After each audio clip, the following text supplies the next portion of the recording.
Civil service അക്കാഡമിയുടെ അധ്യാപകരെ, സ്നേഹം നിറഞ്ഞ കുട്ടികളെ, മാതാപിതാക്കളെ, ഞാൻ ജനിച്ചു വളർന്നത് തിരുവനന്തപുരത്താണ്. ഞാൻ തിരുവനന്തപുരത്ത് സ്കൂളിൽ പോയി, പ്രീ ഡിഗ്രിക്ക് വിമൻസ് കോളേജിൽ പോയി. സ്കൂൾ സമയത്ത് സെക്രട്ടേറിയറ്റിന്റെ മുമ്പിൽ കൂടെ ഒരുപാട് തവണ പോയിട്ടുണ്ട്. ജില്ലാ കളക്ടറേറ്റിന് മുമ്പിൽ ഒരുപാട് തവണ പോയിട്ടുണ്ട്, അതിന്റെ മുമ്പിൽ കൂടെ. അങ്ങനെ 10ൽ റാങ്ക് ലഭിച്ചു. അന്ന് റാങ്ക് ഒക്കെ ഉണ്ട് SSLCക്ക്. ആ റാങ്ക് ലഭിച്ചപ്പോൾ പത്രക്കാർ ചോദിച്ചു ആരാവണം. ഞാൻ അന്ന് പറഞ്ഞ ഉത്തരം എനിക്കൊരു IAS ഓഫീസർ ആവണമെന്നായിരുന്നു. കാരണം എന്തായിരുന്നു, ഞാൻ സ്കൂൾ കാലത്ത് എനിക്ക് പ്രസംഗ മത്സരത്തിനെല്ലാം ഒരു സബ് കളക്ടർ വന്ന് പ്രൈസ് തന്നിരുന്നു. പക്ഷേ IAS എങ്ങനെ ലഭിക്കുമെന്ന് അറിയില്ല. അന്ന് ഞങ്ങളുടെ കുടുംബത്തിൽ ആർക്കും ലഭിച്ചിട്ടില്ലായിരുന്നു. അങ്ങനെ ഒരു എക്സാം ഉണ്ടെന്നറിയാം. അങ്ങനെയാണ് അന്ന് എനിക്ക് തിരുവനന്തപുരം മെഡിക്കൽ കോളേജിൽ അഡ്മിഷൻ കിട്ടിയെങ്കിലും ഞാൻ എൻട്രൻസ് എക്സാം എഴുതി MBBS കഴിയുന്നു. MBBSഉം MDയും കഴിയുന്ന സിവിൽ സർവീസിനെ കുറിച്ച് വീണ്ടും ചിന്തിക്കുന്നതും ഈ പരീക്ഷ എങ്ങനെ എഴുതാമെന്ന് ചിന്തിക്കുന്നതും അന്ന് ഒരു സബ്ജക്റ്റ് ഇല്ല. അതുകൊണ്ട് തന്നെ മറ്റ് 2 സബ്ജക്റ്റ് എടുത്ത് പഠിക്കുകയും ചെയ്യുകയാണ്. അന്ന് ഞാൻ ഒരുപാട് ഉപയോഗിച്ചത് ലൈബ്രറിയാണ്, പബ്ലിക് ലൈബ്രറിയാണ്, പത്രങ്ങളാണ്, അതുപോലെ തന്നെ പുസ്തകങ്ങൾ വാങ്ങിച്ച് ആണ്. എന്നാൽ 2005 കേരളത്തിൽ Kerala state civil service academy രൂപവൽകൃതമായി. കഴിഞ്ഞ 15 വർഷത്തിനിടയിൽ 400ഓളം വിദ്യാർത്ഥികളുടെ അഖിലേന്ത്യാ സിവിൽ സർവീസിലെ വിവിധ മേഖലയിലേക്ക് Kerala state civil service academic എത്തിക്കാൻ സാധിച്ചു. ഏതെങ്കിലും ഒരു വിഷയത്തിലെ ബിരുദം നേടിയിട്ടുള്ള വിദ്യാർത്ഥിക്ക് സിവിൽ സർവീസിന്റെ പ്രിലിമിനറി പരിശീലനത്തിന് അക്കാഡമിയിൽ പ്രവേശനം നേടാം. കൂടുതൽ മികവുറ്റതാക്കാൻ വേണ്ടിയിട്ടാണ് ഈ പരിശീലനം കൂടുതൽ മികവുറ്റതാക്കുന്നതിന്റെ ഭാഗമായിട്ടാണ് കേരള സർക്കാർ ഒരു IAS ഉദ്യോഗസ്ഥയായ ശ്രീമതി വിഘ്നേശ്വരിക്ക് തന്നെ ഇതിന്റെ ഡയറക്ടറിന്റെ പദവി നൽകിയിട്ടുള്ളത്. അവരിപ്പോൾ കോളേജിയറ്റ് വിദ്യാഭ്യാസ ഡയറക്ടർ കൂടിയാണ്. കോവിഡിന്റെ പശ്ചാത്തലത്തിൽ നാം ഒരു എൻട്രൻസ് എക്സാം ഒഴിവാക്കിയിട്ടുണ്ടല്ലോ. ഇവിടെ ഇരിക്കുന്ന എല്ലാ കുട്ടികളും അപേക്ഷിച്ചവരെ എല്ലാ ക്ലാസ്സിൽ ഞങ്ങൾ പ്രവേശനം നൽകിയിട്ടുണ്ട്. നിങ്ങളെ പോലെ തന്നെ തിരുവനന്തപുരത്ത് മാത്രമല്ല, കൊല്ലം, പാലക്കാട്, കോഴിക്കോട്, പൊന്നാനി, കല്യാശ്ശേരി എന്നീ ഉപകേന്ദ്രങ്ങളിലും പ്രിലിമിനറി കംസ് മെയിൻ കോച്ചിങ് നടത്തുന്നുണ്ട്. 27-ാം തീയതി നിങ്ങൾക്ക് chief secretary doctor Vishwas Mehta sir orientation class നടത്തുന്നുണ്ട്. ഇന്നത്തെ വിവിധ IAS ഓഫീസേഴ്സുമായിട്ട് പരിചയപ്പെടുവാനും നിങ്ങൾക്ക് അവസരം ലഭിക്കുന്നതാണ്. കുറച്ച് മാറ്റങ്ങൾ ഞങ്ങൾ ഈ വർഷം കൊണ്ടുവന്നിട്ടുണ്ട്. വിഘ്നേശ്വരിയുടെ നേതൃത്വത്തിൽ ഞങ്ങൾ ഒരു R&D ടീമിനെ സജ്ജീകരിച്ചിട്ടുണ്ട്, ഒരു റിസർച്ച് ടീമിനെ. കാരണം ഈ പരീക്ഷയിൽ ട്രെൻഡ് അനുസരിച്ച് മനസ്സിലാക്കി അതനുസരിച്ച് പഠിപ്പിക്കേണ്ടതുണ്ട്, നിങ്ങൾക്ക് അറിവ് നൽകേണ്ടതുണ്ട്. ഈ പഠനം നിങ്ങളെ ഒരു സിവിൽ സർവീസിലേക്ക് എത്തിക്കാൻ ഉദ്ദേശിച്ചിട്ടുള്ളതാണ്. എന്നാൽ ആദ്യത്തെ തവണ കിട്ടിയില്ലെങ്കിൽ പോലും ഈ സിവിൽ സർവീസിനായിട്ട് നിങ്ങൾ ചെലവഴിക്കുന്ന ഈ 1 വർഷം 1.5 വർഷം നിങ്ങളിൽ കഠിന അധ്വാനം ചെയ്യുവാൻ ശീലിപ്പിക്കും, അർപ്പണബോധം ശീലിപ്പിക്കും, ജനാധിപത്യ മൂല്യങ്ങളെ കുറിച്ച് നിങ്ങൾക്ക് ജ്ഞാനം ലഭിക്കും. നിങ്ങൾ പത്രം ധാരാളം വായിക്കേണ്ടി വരും. ആ പത്രം വായിക്കുമ്പോൾ ശരിയായിട്ടുള്ള ന്യൂസ് എന്താണ്, ഫേക്ക് ന്യൂസ് എന്താണ് എന്ന് തിരിച്ചറിയാൻ സാധിക്കണം. ഫേക്ക് ന്യൂസിനെതിരെ പ്രതിരോധ ശേഷി നിങ്ങളിൽ വർദ്ധിക്കേണ്ടിയിരിക്കുന്നു. ഈ പരിശീലനം തീർച്ചയായിട്ടും നിങ്ങളെ ഒരു മികച്ച സിവിൽ സർവന്റ് ആക്കി തീർക്കും. കേരളത്തെയും ഭാരതത്തെയും, ഇനി ഭാരതത്തിന്റെ ഏത് സംസ്ഥാനത്തിലാണ് നിങ്ങൾക്കൊരു പോസ്റ്റിംഗ് ലഭിക്കുന്നതെങ്കിൽ കൂടി നമ്മുടെ ഭരണഘടനയിൽ ഊന്നി നിൽക്കുന്ന മൂല്യങ്ങളെ മുറുകെ പിടിക്കുവാൻ നിങ്ങൾക്ക് ഈ പരിശീലനം സാധിപ്പിക്കും. എല്ലാ വിദ്യാർത്ഥികളെയും അക്കാദമിയിലേക്ക് ഞങ്ങൾ സ്വാഗതം ചെയ്യുന്നു. മികച്ച അധ്യയനം അക്കാദമി ഉറപ്പുവരുത്തും. പരിശീലനത്തോടൊപ്പം കഠിന അധ്വാനവും അർപ്പണബോധവും നിങ്ങളെ എല്ലാം വിജയത്തിലേക്ക് നയിക്കട്ടെ. നിങ്ങളെ സ്വാഗതം ചെയ്യുവാനും വിജയം ആശംസിക്കുവാനും നിങ്ങളോടൊപ്പം ഇന്ന് ഈ ഓൺലൈൻ ക്ലാസിന്റെ ഉദ്ഘാടന വേളയിൽ എത്തിയിരിക്കുന്നത് കേരള സർക്കാരിന്റെ മുഖ്യമന്ത്രിയായിട്ടുള്ള ശ്രീ പിണറായി വിജയൻ അവർകളാണ്. വളരെയധികം തിരക്കിനിടയിലും സിവിൽ സർവീസ് ബാച്ചിന്റെ ഉദ്ഘാടനത്തിന്റെ പ്രാധാന്യം മനസ്സിലാക്കിയാണ് അദ്ദേഹം നിങ്ങളോടൊപ്പം സംവദിക്കാൻ എത്തിയിരിക്കുന്നത്. അദ്ദേഹത്തെ സിവിൽ സർവീസ് അക്കാദമിയുടെ പേരിലും ഉന്നത വിദ്യാഭ്യാസ വകുപ്പിന്റെ പേരിലും ഹാർദവമായി സ്വാഗതം ചെയ്തുകൊള്ളുന്നു. നമ്മുടെ ഈ ചെറിയ ചടങ്ങിന്റെ അധ്യക്ഷ പദവി അലങ്കരിക്കുന്നത് സിവിൽ സർവീസ് അക്കാദമിയെ നയിക്കുന്ന ഉന്നത വിദ്യാഭ്യാസ വകുപ്പിന്റെ മന്ത്രിയായിട്ടുള്ള ശ്രീ ഡോക്ടർ KT ജലീൽ അവർകളാണ്. ഹിസ്റ്ററി നമ്മുടെ പഠനത്തിന്റെ ഒരു വളരെയധികം കാതലായിട്ടുള്ള ഒരു ഭാഗമാണ്. സ്വാതന്ത്ര്യ സമരത്തിന്റെ ഏടുകളെ കുറിച്ച് ഡീപ്പ് നോളജ് ഉള്ള ജ്ഞാനമുള്ള ഒരു ദേഹമാണ് അദ്ദേഹത്തെയും നമ്മുടെ ചടങ്ങിലേക്ക് നമുക്ക് ലഭിച്ചത് നമ്മുടെ ഭാഗ്യമാണ്. അദ്ദേഹത്തെ ഹാർദവമായി സ്വാഗതം ചെയ്തുകൊള്ളുന്നു. പിന്നെ സ്വാഗതം ചെയ്യാനുള്ളത് സിവിൽ സർവീസ് അക്കാദമിയുടെ അധ്യാപകരെയും നിങ്ങൾ കുട്ടികളെയുമാണ്. ഹാർദവമായി നിങ്ങൾ ഓരോരുത്തരെയും സ്വാഗതം ചെയ്തുകൊള്ളുന്നു. നിങ്ങൾക്ക് എല്ലാവർക്കും വിജയം ആശംസിച്ചുകൊള്ളുന്നു. ഞാൻ എൻ്റെ വാക്കുകൾ നിർത്തുന്നു.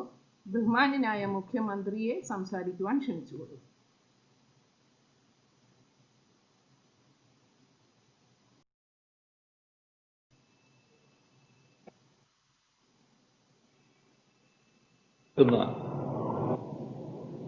പ്രിയപ്പെട്ടവരെ, സിവിൽ സർവീസ് പരീക്ഷയ്ക്ക് തയ്യാറെടുക്കുന്ന വിദ്യാർത്ഥികൾക്കായി സംസ്ഥാന സിവിൽ സർവീസ് അക്കാദമി ഒരുക്കുന്ന ഈ വർഷത്തെ കോച്ചിംഗ് ക്ലാസുകളുടെ ഉദ്ഘാടനമാണ് ഇന്നിവിടെ നടക്കുന്നത്. നമ്മുടെ വിദ്യാഭ്യാസ മേഖലയിൽ സാധാരണ ഉയർന്നു കേൾക്കാറുള്ള ഒരു വിമർശനം, വിദ്യാഭ്യാസത്തിൽ നാം മുന്നിലാണെങ്കിലും ഉന്നത വിദ്യാഭ്യാസ നിലവാരത്തിൽ നാം വേണ്ടത്ര പുരോഗതി നേടുന്നില്ല എന്നൊരു വിമർശനം നാം കേൾക്കാറുണ്ട്. എന്നാൽ ഇത്തവണത്തെ സിവിൽ സർവീസ് പരീക്ഷയുടെ ഫലം കാണിക്കുന്നത് നമ്മുടെ കേരളത്തിലുള്ള കുട്ടികൾക്ക് തിളക്കമാർന്ന വിജയം നേടാൻ കഴിഞ്ഞു എന്നതാണ്. അപ്പൊ ആ പ്രചരണത്തിന് വലിയ അടിസ്ഥാനമില്ല എന്നതാണ് ഇത് വ്യക്തമാക്കുന്നത്. ആദ്യ 100 റാങ്കുകളിൽ 10 നമ്മുടെ കുട്ടികൾക്ക് നേടാൻ കഴിഞ്ഞു എന്നത് ഒരു മികവായ നില തന്നെയാണ്. ഇതില് സിവിൽ സർവീസ് അക്കാദമി പോലുള്ള സ്ഥാപനങ്ങളിലൂടെ വന്നവര് വലിയ മികവ് തെളിയിക്കുകയും ചെയ്തു. നിശ്ചിത സീറ്റിലേക്ക് പ്രവേശന പരീക്ഷ നടത്തി അതിലെ വിജയികൾക്കാണ് എല്ലാ വർഷവും സിവിൽ സർവീസ് അക്കാദമി പ്രവേശനം നൽകുന്നത്. അവർക്കാണ് പരിശീലനവും നൽകുന്നത്. ഇത്തവണ ഇവിടെ ഉന്നത വിദ്യാഭ്യാസ വകുപ്പിന്റെ സെക്രട്ടറി വ്യക്തമാക്കി കഴിഞ്ഞു, പതിവ് രീതിയിൽ നിന്ന് വ്യത്യസ്തമായ നിലയാണ് സ്വീകരിച്ചിട്ടുള്ളത്. അപേക്ഷിച്ച എല്ലാവർക്കും പ്രവേശനം നൽകുന്ന ഒരു പ്രത്യേക നിലയാണ് ഇത്തവണ സ്വീകരിച്ചിരിക്കുന്നത്. ഇത് പ്രിലിമിനറി പരീക്ഷാ പരിശീലനമാണ്. അതുകൊണ്ട് തന്നെ നിങ്ങൾ ഇതിൽ പ്രവേശനം നേടുന്നവർ നല്ല രീതിയിൽ ഈ അവസരം ഉപയോഗിക്കുമെന്ന് തന്നെയാണ് പ്രതീക്ഷിക്കുന്നത്. സിവിൽ സർവീസ് രംഗത്ത് കേരളത്തിന്റെ പ്രാതിനിധ്യം ഉയർത്തുക എന്ന ലക്ഷ്യത്തോടെ പരിശീലനത്തിലും പ്രവേശനത്തിലും അക്കാദമി വരുത്തുന്ന ഈ മാറ്റം വിദ്യാർത്ഥികൾക്ക് ഏറെ പ്രയോജനപ്പെടുമെന്ന കാര്യത്തിൽ സംശയമില്ല. നാം കോവിഡ് മഹാമാരിയുടെ വ്യാപനം നടക്കുന്ന ഘട്ടത്തിലാണ് ഈ പരിപാടി നടത്തുന്നത്. മറ്റ് വിദ്യാഭ്യാസ കോഴ്സുകളെ പോലെ തന്നെ നേരിട്ട് ക്ലാസുകൾ നടത്താൻ പറ്റാത്ത അവസ്ഥ ഇന്നുണ്ടായിരിക്കുകയാണ്. അപ്പോൾ നിങ്ങൾക്കും ഓൺലൈൻ വഴിയുള്ള ക്ലാസുകളാണ് ലഭ്യമാകാൻ പോകുന്നത്. ഓൺലൈൻ വഴിയുള്ള ക്ലാസുകൾ നിങ്ങളെ അധികം ബുദ്ധിമുട്ടിക്കാനിടയില്ല എന്ന് തന്നെയാണ് പ്രതീക്ഷിക്കുന്നത്. കാരണം നിങ്ങൾക്ക് അത് സ്വീകരിക്കാനുള്ള പക്വത ആർജിക്കാനായിട്ടുണ്ട്. എങ്കിലും നേരിട്ട് ക്ലാസ് നടത്തുമ്പോൾ അതിൽ പങ്കെടുക്കുന്ന വിദ്യാർത്ഥികൾക്ക് ഉണ്ടാകുന്ന ഒരു അനുഭൂതി അത് തീർത്തും വ്യത്യസ്തമാണ് എന്ന് നമുക്കെല്ലാം അറിയാം. ഏതായാലും സെപ്റ്റംബർ 3 മുതൽ ഇതുമായി ബന്ധപ്പെട്ട ഓറിയന്റേഷൻ ക്ലാസുകൾ നടക്കുമെന്നാണ് മനസ്സിലാക്കുന്നത്. അപ്പോൾ ഓരോ രംഗത്തെയും വിദഗ്ധർ നിങ്ങളുമായി സംവദിക്കാൻ തയ്യാറാകും എന്ന് തന്നെയാണ് പ്രതീക്ഷിക്കുന്നത്. അതിനുശേഷം ബാച്ച് അലോട്ട്മെന്റും സെപ്റ്റംബർ 14 മുതൽ റെഗുലർ ക്ലാസുകളും ആരംഭിക്കുന്ന രീതിയിലാണ് ഇത്തവണത്തെ പരിശീലന പരിപാടി അക്കാദമി ഒരുക്കിയിരിക്കുന്നത്. ഇവിടെ നേരത്തെ സംസാരിച്ച ഉന്നത വിദ്യാഭ്യാസ വകുപ്പ് പ്രിൻസിപ്പൽ സെക്രട്ടറിയുടെ നേതൃത്വത്തിൽ അക്കാദമിയിലെ പരിശീലനം മെച്ചപ്പെടുത്താനായി റിസർച്ച് ആൻഡ് ഡെവലപ്മെന്റ് ടീം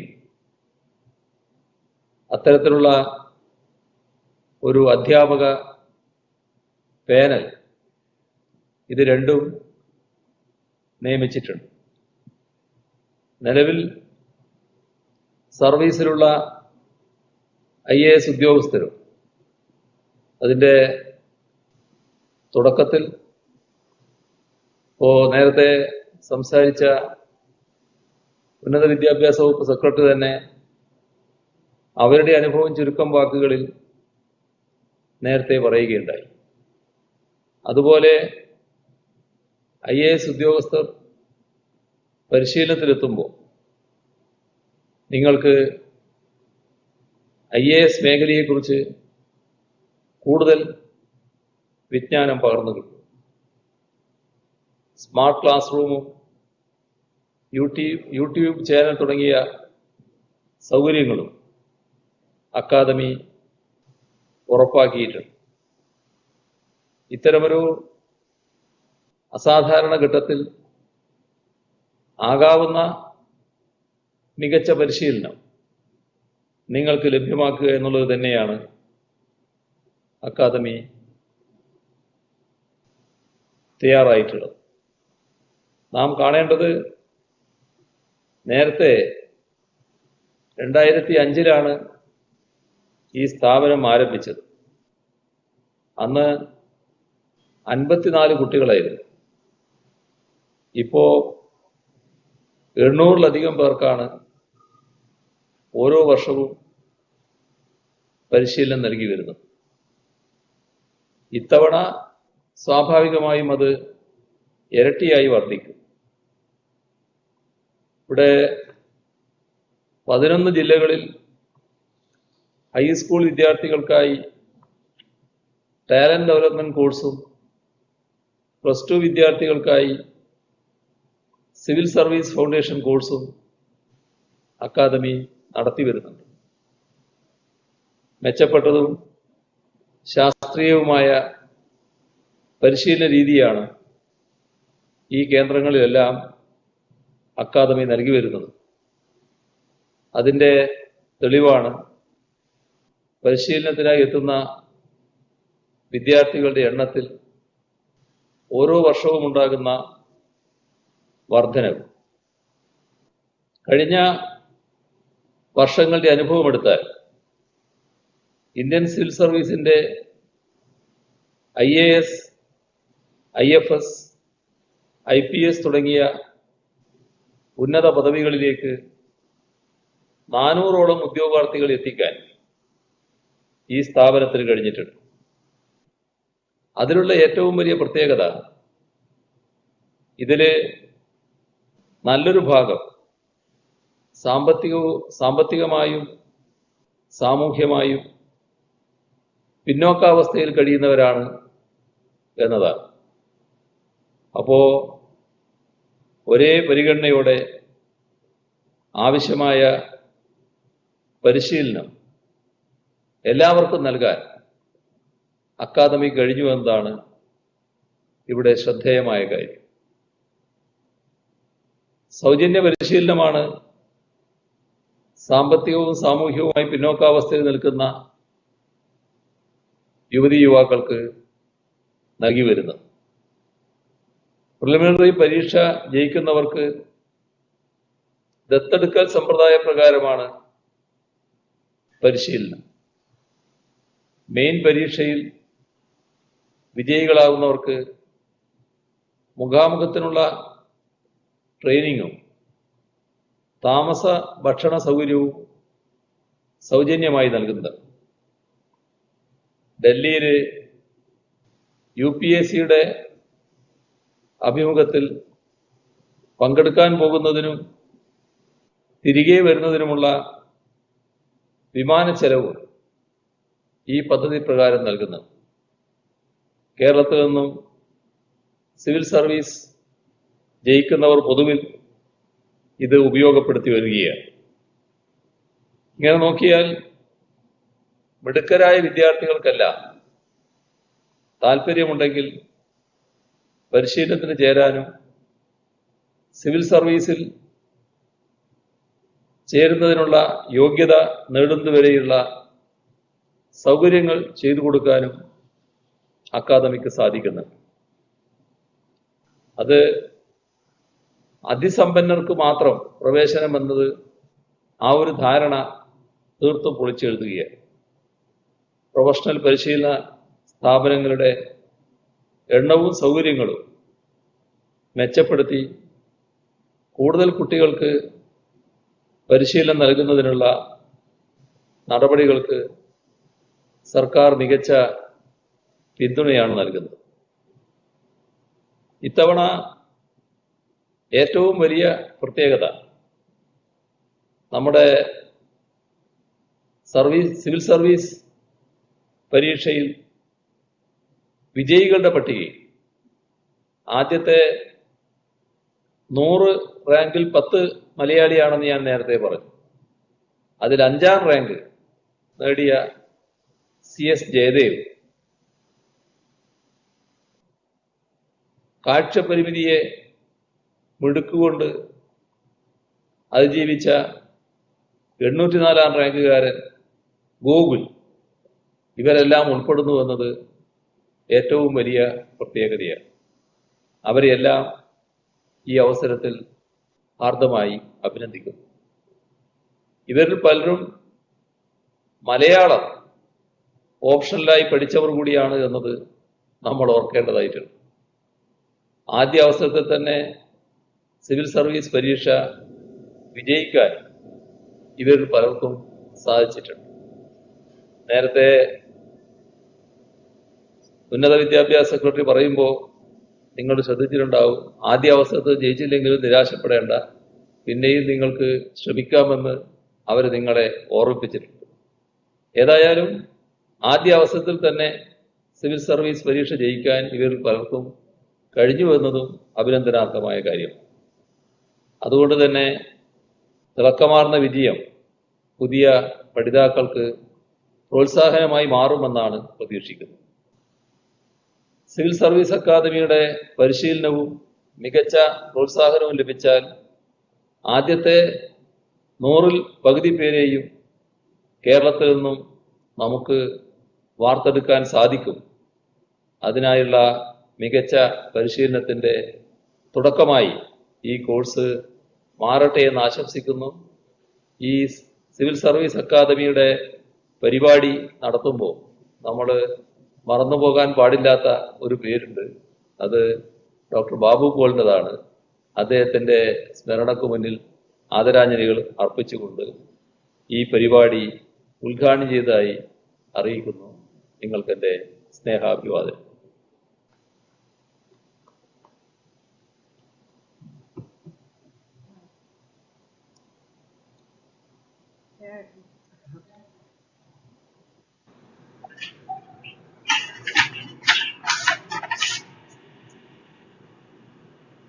വിദ്യാഭ്യാസ വകുപ്പ് മന്ത്രി ഡോക്ടർ കെ.ടി. ജലീൽ അവരുടെ ക്ഷണിച്ചുകൊള്ളുന്നു. ബഹുമാനപ്പെട്ട മുഖ്യമന്ത്രിക്ക് നന്ദി പറയുന്നു. ഈ വർഷത്തെ സിവിൽ സർവീസ് അക്കാദമിയിലെ പുതിയ ബാച്ചിന്റെ പരിശീലന പരിപാടികളുടെ ഔപചാരികമായ ഉദ്ഘാടന കർമ്മം നിർവഹിച്ച കേരളത്തിന്റെ ബഹുമാന്യനായ മുഖ്യമന്ത്രി ശ്രീ പിണറായി വിജയൻ അവർകളെ, ഹയർ എഡ്യൂക്കേഷന്റെ principal secretary doctor Usha Titus, collegiate education ഡയറക്ടറും സിവിൽ സർവീസ് അക്കാദമിയുടെ ഡയറക്ടറും കൂടിയായിട്ടുള്ള വിഘ്നേശ്വരി IAS, സഹോദരീ സഹോദരന്മാരെ, സുഹൃത്തുക്കളെ, നമ്മുടെ രാജ്യം ലോകത്തിലെ ഏറ്റവും കൂടുതൽ ജനസംഖ്യയുള്ള രണ്ടാമത്തെ രാജ്യമാണ്. 2018 സെൻസസ് അനുസരിച്ച് 135.26 കോടിയാണ് ഇന്ത്യയിലെ ജനസംഖ്യ. ജനസംഖ്യയിൽ ഒന്നാം സ്ഥാനത്ത് നിൽക്കുന്ന ചൈന 2018 സെൻസസ് പ്രകാരം 139.27 കോടി ജനങ്ങളുള്ള നാടാണ്. ലോകത്തിലെ വലിയ ശാക്തിക ചേരിക്ക് നേതൃത്വം നൽകുന്നു എന്ന് പറയപ്പെടുന്ന രാഷ്ട്രമായ അമേരിക്കയിലെ ജനസംഖ്യ 32.72 കോടിയാണ്. 135 കോടി ജനങ്ങളിൽ നിന്നാണ് ശരാശരി 10 ലക്ഷത്തോളം കുട്ടികൾ ഓരോ വർഷവും സിവിൽ സർവീസ് പരീക്ഷ എഴുതുന്നത്. 10 ലക്ഷത്തോളം കുട്ടികൾ എഴുതുന്ന പരീക്ഷയിൽ ക്വാളിഫൈ ചെയ്യപ്പെടുന്നത് ഏതാണ്ട് 10-നും 13-നും ഇടക്ക് മിടുക്കന്മാരും മിടുക്കികളുമാണ്. 2019 11,845 കുട്ടികളാണ്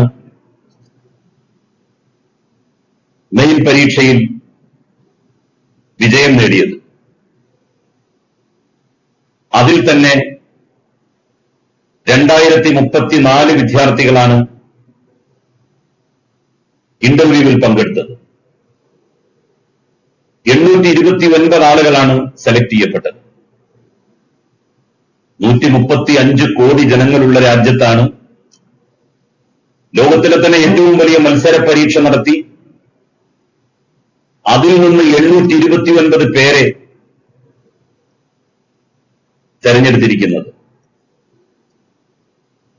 നന്നായി അധ്വാനിക്കുകയും പരിശ്രമിക്കുകയും നിരന്തരമായി വായനയിൽ മുഴുകുകയും ചെയ്തവർക്കാണ് സെലക്ഷൻ ലഭിക്കുന്നത്. കഠിനാധ്വാനികൾ, അവർ ഏത് പശ്ചാത്തലത്തിൽ നിന്ന് വരുന്നവരായാലും അവർക്ക് വിജയിക്കാൻ കഴിയുന്ന പരീക്ഷയാണ് സിവിൽ സർവീസ് പരീക്ഷ. നല്ല അറിവുള്ള ആളുകൾക്ക് അനായാസം ജയിക്കാൻ പറ്റുന്ന പരീക്ഷയല്ല. അറിവുള്ളവരും നല്ല പരിശീലനം പരീക്ഷയുമായി ബന്ധപ്പെട്ട് നടത്തിയാലേ അവർക്ക് വിജയിക്കാൻ കഴിയുകയുള്ളൂ. ഹയർ എഡ്യൂക്കേഷന്റെ principal secretary doctor Usha Titus അവരുടെ വ്യക്തിപരമായിട്ടുള്ള അനുഭവം സൂചിപ്പിക്കുകയുണ്ടായി. 10ാം ക്ലാസ്സിലും പ്രീ ഡിഗ്രിക്കും ഡിഗ്രിക്കുമൊക്കെ തന്നെ റാങ്ക് നേടി പോസ്റ്റ് ഗ്രാജുവേഷനും കഴിഞ്ഞാണ് അവർ സിവിൽ സർവീസ് പരീക്ഷ തിളക്കമാർന്ന വിജയത്തോടെ നേടുന്നത്. മാർക്ക് കുറഞ്ഞു കിട്ടിയ ആളുകളും സിവിൽ സർവീസ് പരീക്ഷയിൽ വിജയം വരിച്ചിട്ടുണ്ട്. ഞാൻ ആദ്യമായി നിയമസഭയിലേക്ക് കടന്നു വന്നപ്പോ എന്റെ സമീപത്ത് ഉണ്ടായിരുന്ന MLA ആണ് ശ്രീ അൽഫോൻസ് കണ്ണന്താനം. അദ്ദേഹം പിന്നീട് കേന്ദ്രമന്ത്രിയൊക്കെയായി. അദ്ദേഹത്തിന് 3rd ക്ലാസ് മാർക്കേ ഉണ്ടായിരുന്നുള്ളൂ 10ാം ക്ലാസ്സിൽ. പക്ഷെ 8ാം റാങ്കുകാരനായി സിവിൽ സർവീസ് പരീക്ഷയിൽ അദ്ദേഹം വിജയിച്ചതും നമ്മൾ കണ്ടിട്ടുള്ളതാണ്. മുൻ പരീക്ഷകളിൽ എത്ര മാർക്ക് കിട്ടുന്നു എന്നുള്ളത് സിവിൽ സർവീസ് പരീക്ഷ വിജയിക്കുന്നതിനൊരു മാനദണ്ഡമല്ല എന്നുള്ളതാണ് ഇത് വ്യക്തമാക്കുന്നത്. അത്യധ്വാനം ചെയ്യാൻ ആർക്കാണ് കഴിയുക, അവരെയാണ് വിജയം തുണക്കുക. കേരളത്തിൽ ഹയർ എഡ്യൂക്കേഷൻ മേഖല പതുക്കെ പതുക്കെ അഭിവൃദ്ധിപ്പെട്ടു വരികയാണ്. പൊതുവിദ്യാഭ്യാസ മേഖലയിൽ ഉണ്ടായിട്ടുള്ള നേട്ടങ്ങളുമായി തുലനം ചെയ്യുമ്പോൾ ഇനിയും ഒരുപാട് ഉന്നത വിദ്യാഭ്യാസ മേഖലയിൽ നമുക്ക് മുന്നോട്ട് പോകേണ്ടതായിട്ടുണ്ട്. എന്നാൽ ശക്തമായിട്ടുള്ള കാൽവെപ്പുകൾ നാം ആ മേഖലയിൽ നടത്തിക്കൊണ്ടിരിക്കുകയാണ്. അതിന്റെ ഫലമാണ് മുൻകാലങ്ങളിലൊന്നുമില്ലാത്തത്ര സിവിൽ സർവീസ് പരീക്ഷയിൽ കേരളത്തിൽ നിന്ന് വിജയികളുടെ എണ്ണം ഉണ്ടാകുന്നു എന്നുള്ളത് വ്യക്തമാക്കുന്നത്. ഒരുപാട് വർഷങ്ങൾക്ക് മുമ്പ് തന്നെ മറ്റു സംസ്ഥാനങ്ങൾ സിവിൽ സർവീസ് പരീക്ഷ ഉന്നം വെച്ചുകൊണ്ടുള്ള പരിശീലന പരിപാടികൾക്ക് തുടക്കം കുറിച്ചു. കേരളത്തിൽ അത് വളരെ വൈകിയാണ് സർക്കാർ തലത്തിലും സർക്കാരേതര തലത്തിലും ഉണ്ടായത്. അതിന്റെ കൂടി ഫലമായിരുന്നു മുൻകാലങ്ങളിലുണ്ടായ സിവിൽ സർവൻസ് മേഖലയിലെ പിന്നോക്കാവസ്ഥ. അത് പരിഹരിക്കുന്നതിന് വേണ്ടി നിരന്തരമായിട്ടുള്ള ഇടപെടൽ സർക്കാരിന്റെ ഭാഗത്തു നിന്ന് ഉണ്ടായി. സിവിൽ സർവീസ് അക്കാദമിക്ക് IAS-കാരനായ അല്ലെങ്കിൽ IAS-കാരിയായ ഒരു മേൽനോട്ടക്കാരി ഉണ്ടാവണം, അതിന്റെ തലപ്പത്ത് വരണം എന്നുള്ള നിശ്ചയത്തിന്റെ അടിസ്ഥാനത്തിലാണ് ജൂനിയറായിട്ടുള്ള വളരെ അടുത്ത് മാത്രം IAS കിട്ടി വന്ന വിഘ്നേശ്വരിയെ അതിന്റെ ചുമതല ഏൽപ്പിച്ചത്. ഏറ്റവും കറന്റായിട്ടുള്ള സിവിൽ സർവീസ് പരീക്ഷയുടെ തലങ്ങളെക്കുറിച്ച് അവർക്ക് നന്നായിട്ട് അറിയാം.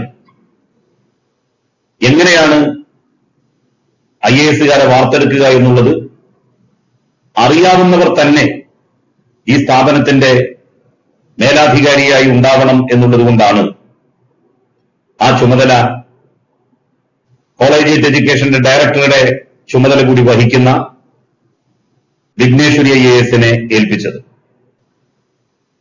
അടുത്ത വർഷം കൂടുതൽ സിവിൽ സർവൻസിനെ കേരളം പ്രതീക്ഷിക്കുന്നുണ്ട്.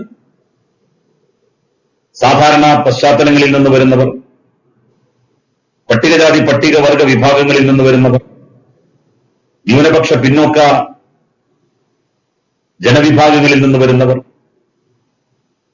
ഇങ്ങനെ സമൂഹത്തിന്റെ താഴെത്തട്ടിലുള്ളവർ ഈ രംഗത്തേക്ക് മറ്റുള്ളവരെ പോലെ തന്നെ കടന്നു വന്നുകൊണ്ടിരിക്കുകയാണ്. ഇത്തരത്തിലുള്ള അഭിവൃദ്ധിയും പുരോഗതിയും എല്ലാ വിഭാഗങ്ങളിലും ഉണ്ടാകുമ്പോഴാണ് നമ്മളുടെ നാട് ഇക്വാലിറ്റി, സമത്വം എന്ന് പറയുന്ന ആ ഒരു വലിയ ഭൂമികയിലേക്ക് പ്രവേശിച്ചു എന്ന് നമുക്ക് പറയാൻ കഴിയുകയുള്ളൂ. മികച്ച നിലയിൽ നമുക്ക് മുന്നോട്ട് പോകാൻ സാധിക്കണം. സിവിൽ സർവീസ് പരീക്ഷ തന്ത്രപരമായി വളരെ കരുതലോടെ അപ്പിയർ ചെയ്യേണ്ട പരീക്ഷയാണ്. എല്ലാ മത്സര പരീക്ഷകളും അങ്ങനെ തന്നെയാണ്. മെഡിക്കൽ എൻട്രൻസ് പരീക്ഷയായാലും എഞ്ചിനീയറിംഗ് എൻട്രൻസ് പരീക്ഷകളായാലും മത്സര പരീക്ഷകളൊക്കെ തന്നെ പരിശീലനം കൊണ്ട് നമുക്ക് വിജയിക്കാൻ കഴിയുന്ന അവസ്ഥയുള്ള പരീക്ഷകളാണ്. വെറും കൈയോടെ മത്സര പരീക്ഷകൾ എഴുതാൻ പോയാൽ നല്ല അറിവുണ്ടെങ്കിൽ പോലും വിജയിക്കാൻ കഴിഞ്ഞുകൊള്ളണം എന്നില്ല. സമയം, മൈനസ് മാർക്കുമായി ബന്ധപ്പെട്ട പ്രശ്നം, ഇതൊക്കെ മത്സര പരീക്ഷകളെ മറ്റു പരീക്ഷകളിൽ നിന്ന് വ്യത്യസ്തമാക്കുന്നുണ്ട്. കൂടുതൽ എഴുതുക എന്നുള്ളതല്ല, എഴുതുന്നത് എന്തുമാത്രം പോയിന്റ്ഫുൾ ആണ് എന്നുള്ളതാണ് പ്രധാനം. വളരെ പ്രിസൈസ് ചെയ്തുകൊണ്ട് ഉത്തരങ്ങൾ എഴുതാൻ കഴിയുക എന്നുള്ള ശേഷി സിവിൽ സർവീസ് പരീക്ഷയ്ക്ക് ആർജിക്കേണ്ടത് അത്യന്താപേക്ഷിതമാണ്. ഓരോരുത്തർക്കും ഇഷ്ടമുള്ള സബ്ജക്റ്റുകൾ തിരഞ്ഞെടുക്കാം. ഡോക്ടർമാർക്ക് മാത്രം, എഞ്ചിനീയർമാർക്ക് മാത്രമല്ല സിവിൽ സർവീസ് പരീക്ഷയിൽ വിജയം നേടാൻ കഴിയുക.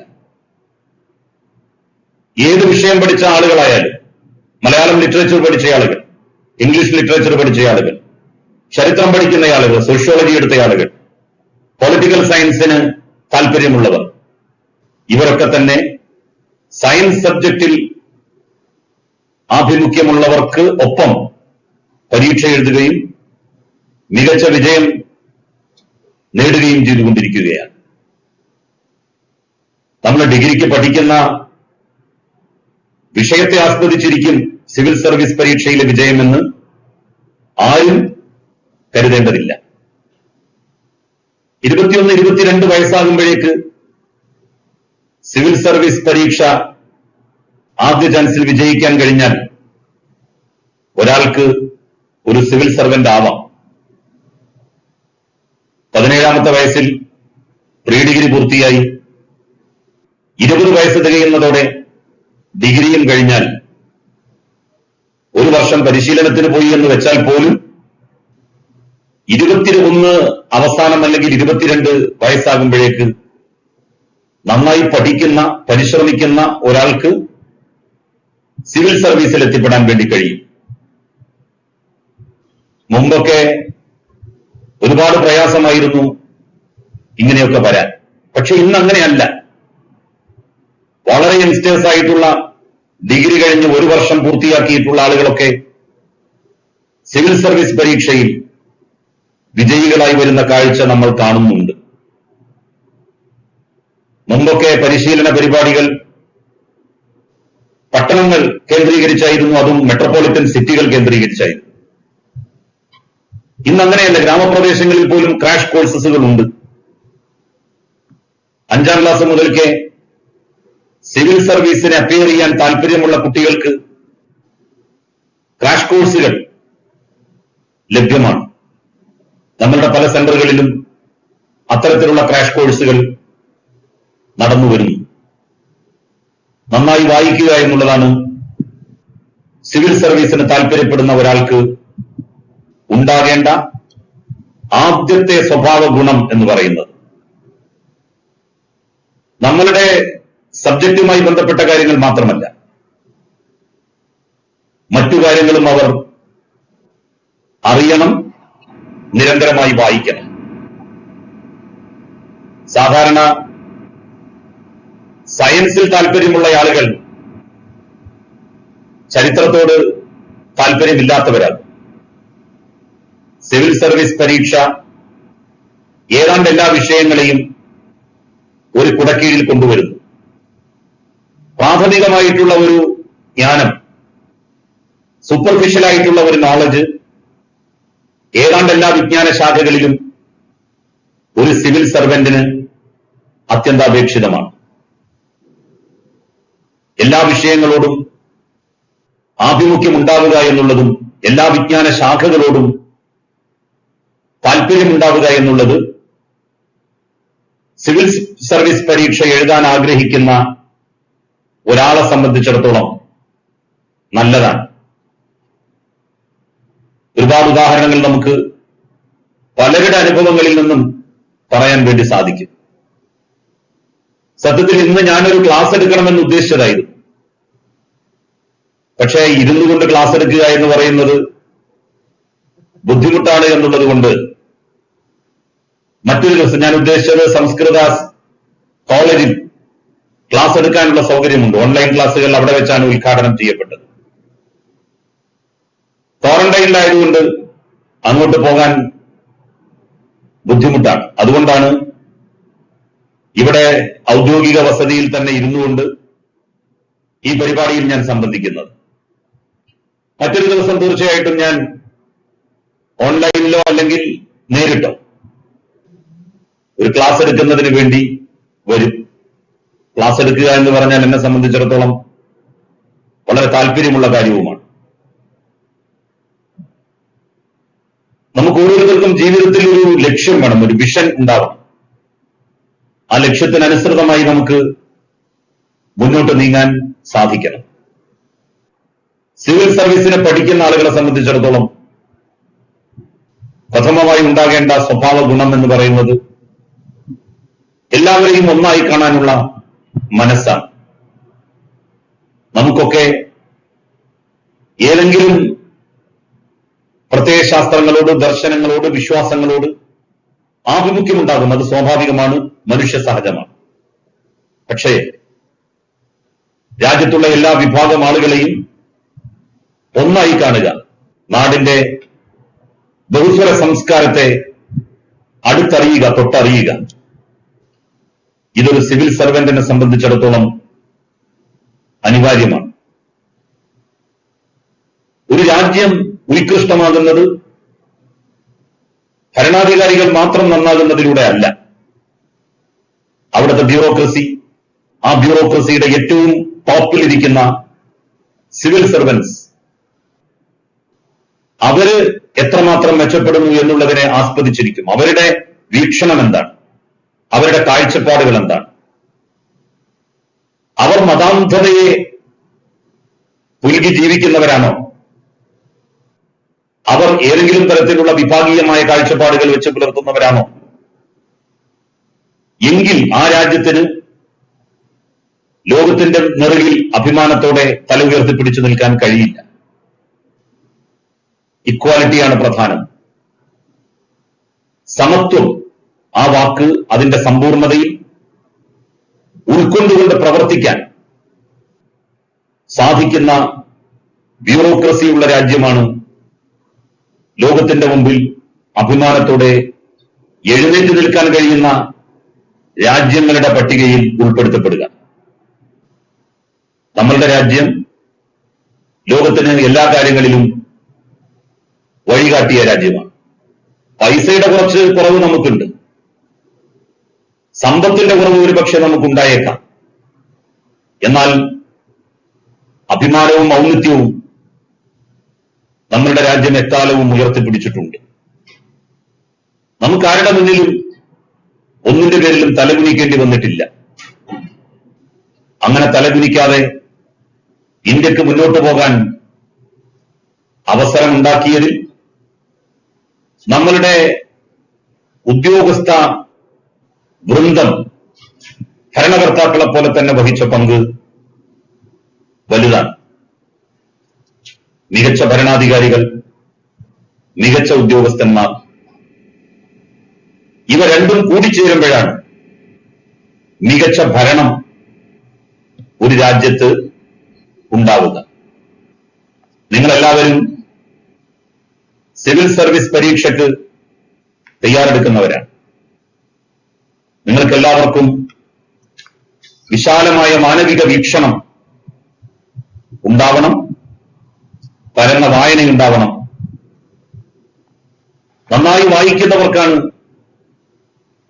ഒരുപാട് പദസമ്പത്ത് ആർജിക്കുവാൻ വേണ്ടി കഴിയും. പദസമ്പത്ത് ആർജിച്ചാലേ ഒരു കാര്യത്തെ ബ്രീഫ് ചെയ്ത് നമുക്ക് മറ്റാളുകളുടെ മുന്നിൽ അവതരിപ്പിക്കാൻ സാധിക്കും. നിങ്ങൾക്ക് എല്ലാവർക്കും നന്മകൾ നേർന്നുകൊണ്ട് നിങ്ങളെല്ലാവരും വിചാരിച്ചിടത്ത് എത്തണമെന്നുള്ള ഉദ്ദേശത്തോടെ പ്രവർത്തിക്കണം എന്ന് അഭ്യർത്ഥിച്ചുകൊണ്ട് സിവിൽ സർവീസ് പരീക്ഷയ്ക്ക് ഷോർട്ട് കട്ടുകളില്ല, കുറുക്കുവഴികളില്ല എന്നുള്ള യാഥാർത്ഥ്യം മനസ്സിലാക്കി അത്യധ്വാനം ചെയ്യുക. അങ്ങനെ അത്യധ്വാനം ചെയ്താൽ വിജയം നിങ്ങൾക്ക് ഉറപ്പാണ്. നിങ്ങൾക്ക് എല്ലാവർക്കും വിജയാശംസകളും അതോടൊപ്പം തന്നെ 3-4 ദിവസം പിന്നിട്ടാൽ വരാൻ വേണ്ടി പോകുന്ന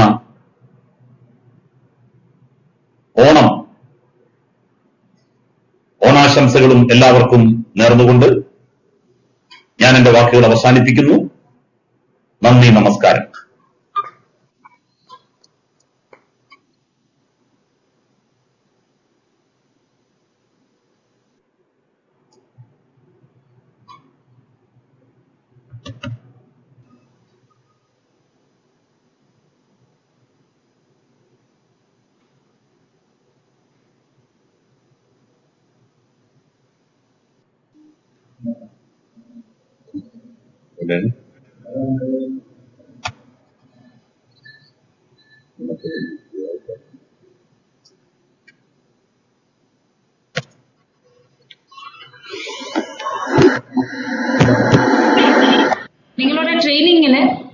നിങ്ങളുടെ ട്രെയിനിങ് ഇതുവരെ തുടങ്ങിയതായ കുട്ടികൾക്ക് ഇത് ഒരു ടണൽ പോലെ ഉണ്ടാവും. എങ്ങോട്ട് മുന്നോട്ട് പോകുന്നത്, എങ്ങനെ വരുന്നത് ഇതും അറിയാത്ത രീതിയിൽ. സോ നമ്മുടെ അക്കാഡമി ഇങ്ങനെയുള്ള കുട്ടികൾക്ക് ഒരു ഗൈഡിങ് ലൈറ്റ് പോലെയാണ് നമ്മൾ ഈ ട്രെയിനിങ് നമ്മൾ പ്ലാൻ ചെയ്തിരിക്കുന്നത്. ഈ അക്കാഡമിയിൽ നമുക്ക് നിങ്ങൾ അകത്തേക്ക് വരുമ്പോൾ, പുറത്ത് വരുമ്പോൾ ഉള്ള വ്യത്യാസം നിങ്ങൾക്ക് കാണാൻ പറ്റും. ഏറ്റവും ഒരു better version of your self, you will be A better version of your self after this training. ഞങ്ങൾ നിങ്ങൾക്ക് കൊടുക്കാൻ ആഗ്രഹിക്കുന്നത് ഞങ്ങൾക്കെല്ലാം കിട്ടാതെ പോയ ഒരു ട്രെയിനിങ് ആണ്. ഇങ്ങനെ ഈ രീതിയിൽ ട്രെയിനിങ് ഉണ്ടായാൽ നന്നായിരിക്കും. ഞങ്ങളെല്ലാം വിചാരിച്ച രീതിയിലാണ് എല്ലാവരും ഇരുന്നിട്ട് മെന്ററിങ്ങും പിന്നെ ഇന്റർവ്യൂയുടെ പ്രത്യേക ട്രെയിനിങ്ങുമാണ് നമ്മൾ ചെയ്തിരിക്കുന്നത്. പിന്നെ നമ്മൾ ഈ വർഷം എൻട്രൻസ് ഇല്ലാത്തത് ബിക്കോസ് ഏറ്റവും നല്ല കുട്ടികളെ നമുക്ക് ട്രെയിനിങ് കൊടുത്ത് മുന്നോട്ട് എടുത്തു പോകാം. പക്ഷേ ഏതും അറിയാത്ത ഒരു ലക്ഷ്യം മാത്രമുള്ള കുട്ടികൾക്കും നമുക്ക് ട്രെയിനിങ് കൊടുക്കാൻ കഴിയുന്ന, അത് ആ കുട്ടികൾക്കും നല്ല രീതിയിൽ ഒരു സിവിൽ സർവന്റ് ആകാൻ പറ്റും. അതുകൊണ്ടാണ് അങ്ങനെയുള്ള എല്ലാ രീതിയിലുള്ള കുട്ടികളും നമ്മൾ എടുത്തു പോകാൻ പോകുന്നു. എന്തായാലും നിങ്ങൾക്ക് ഈ ഒരു വർഷം ട്രെയിനിങ് കഴിഞ്ഞിട്ട് വരുമ്പോൾ you will definitely be the best version of yourself. So എപ്പോഴും you can do whatever you want to do. If you can't do it, who else can do it? So ഈ വാക്കുകൾ ഞാൻ പറഞ്ഞിട്ട് ഈ പരിപാടിയിലേക്ക് വന്ന് കേരളത്തിന്റെ മുഖ്യമന്ത്രി ശ്രീ പിണറായി വിജയൻ അവർക്ക് എന്റെ നന്ദി പറയുന്നു. ഈ പരിപാടി അധ്യക്ഷത വഹിച്ച് ഡോക്ടർ KT ജലീൽ ഉന്നത വിദ്യാഭ്യാസ വകുപ്പ് മന്ത്രിക്ക് എന്റെ ഹൃദയം നിറഞ്ഞ് നന്ദി പറയുന്നു. ഈ പരിപാടിയിലേക്ക് വെൽക്കം സ്പീച്ച് പറഞ്ഞ ഡോക്ടർ ഉഷ ടീച്ചേഴ്സ് IAS ഉന്നത വിദ്യാഭ്യാസ വകുപ്പ് സെക്രട്ടറിക്ക് എന്റെ ഹൃദയം നിറഞ്ഞ് നന്ദി പറയുന്നു. ഇന്ന് ഇന്നോവേഷൻ ക്ലാസ്സിലേക്ക് എത്തിയിട്ടുള്ള എല്ലാ കുട്ടികൾക്കും എന്റെ ഹൃദയം നിറഞ്ഞ് നന്ദി പറയുന്നു. All the very best. നിങ്ങൾക്കുള്ള ഓറിയന്റേഷൻ ക്ലാസ്സസ് നാളെ തൊട്ട് തുടങ്ങും. 4 ഓറിയന്റേഷൻ ക്ലാസ് രാവിലെ 11 മണിക്ക് നമ്മളുടെ chief secretary doctor Vishwas Mehta sir handle ചെയ്യും. നന്ദി.